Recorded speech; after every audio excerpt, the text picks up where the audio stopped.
Hi, in this tutorial today, we will like to see how to get started with RedBoard Quick from Sparkfun.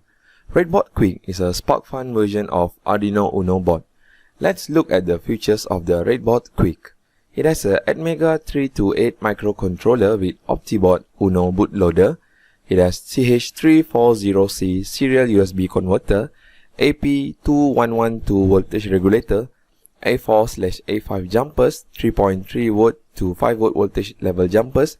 It can tolerate input voltage of 7 to 15 volt, 1 quick connector, 20 digital input-output pins with 6 PWM outputs and 6 analog inputs, ISP header, 32K flash memory, 16 MHz clock speed, and all are SMD components, and it is compatible with R3 shields.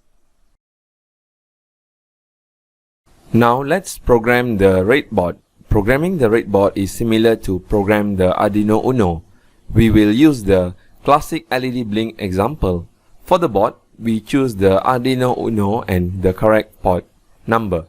Next, we can compile and upload the code.